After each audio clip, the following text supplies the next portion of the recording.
the floor area for 3 unit washroom. Then I add that to it. So that will be help me develop my area. Okay. Then we have the functional relationship diagram. So this shows the relationship between spaces through interconnecting circles. So let me not talk much about it yet. We'll see that in the next slide.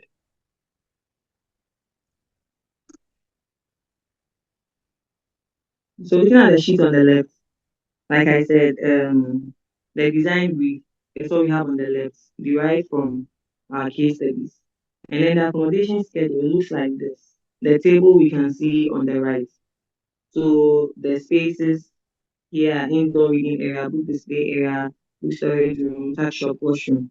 So we have the dimension column. So the indoor reading area will be 3 meters by 2.4, book display area 2 by 2.4, all the way to the washroom.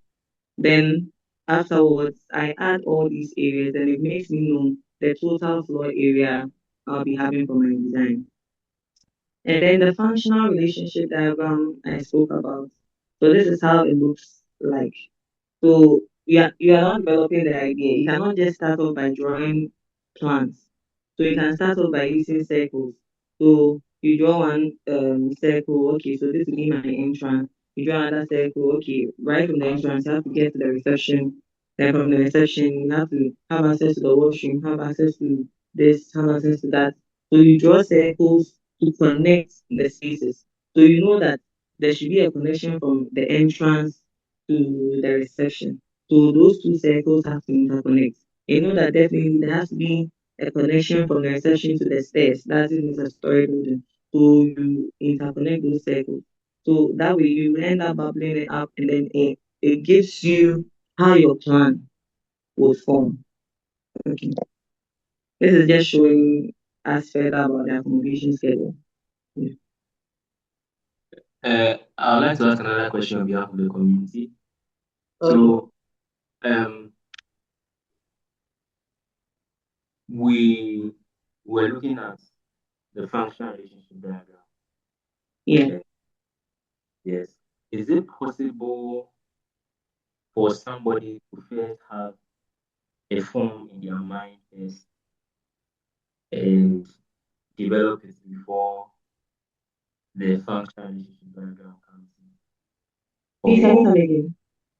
is it possible to have a form first? Is it possible to have a form Okay. in your mind first before you even develop a functional relationship diagram?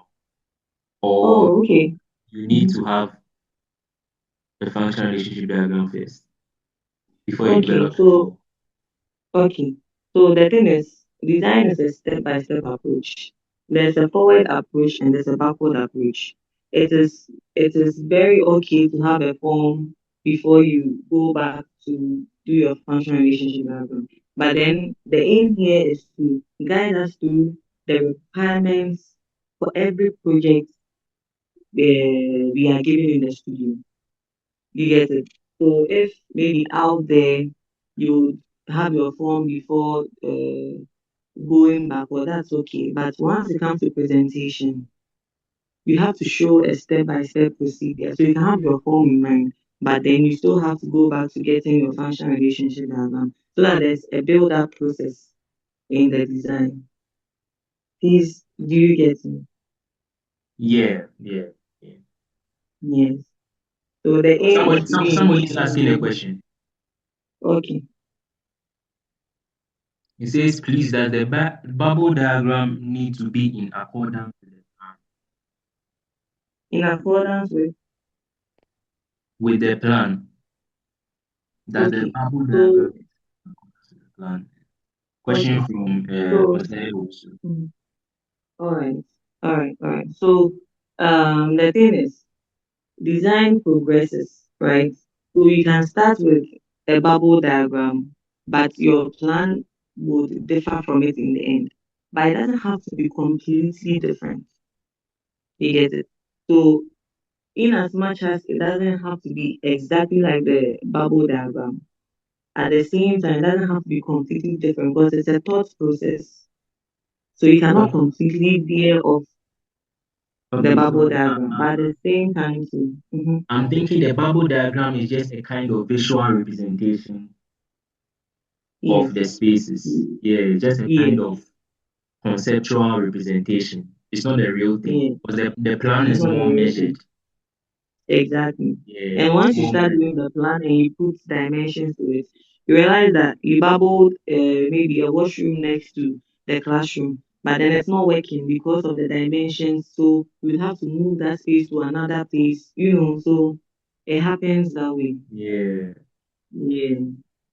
So it means, in conclusion, design is iterative. There are changes Mhm. that will always pop up Yes, along exactly. the way. Yes, it's never Yes, rigid.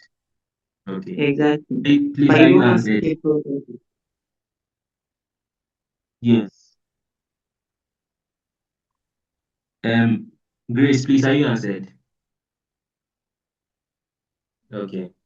I think we can continue. Okay. So now we are going to the conceptual design.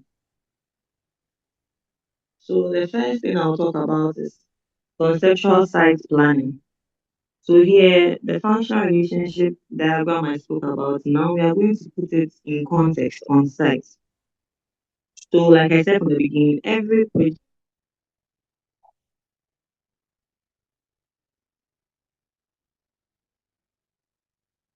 is site specific. So everything you do, after you bubble your spaces and bring it on the site, so we see how we are accessing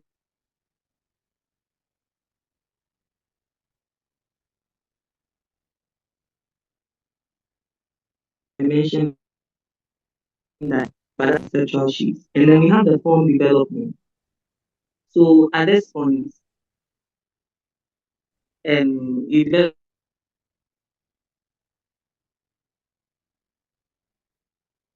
develop your bubble diagram close to each other. Now you have to develop a form for your design, right?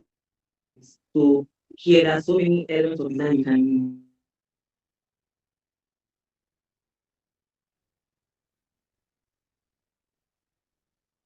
There's addition, there's subtraction. Always start with a box.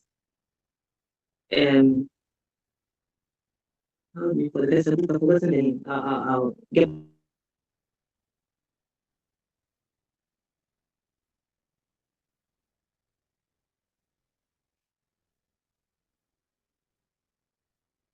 live. Or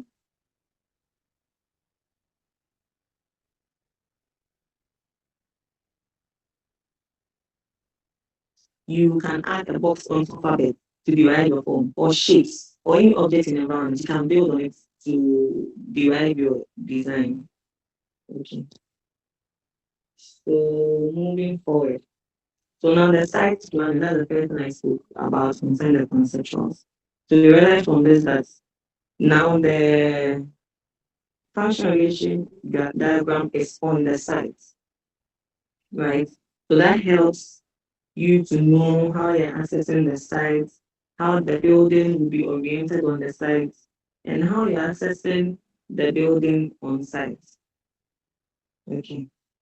And looking at the down right, you can see the idea development or form development. So what I was talking about, I think maybe was so abstract for you guys, but you see, I started with a box and I placed another box on the box and then building it up to get a form that I can play with to come up with something nice.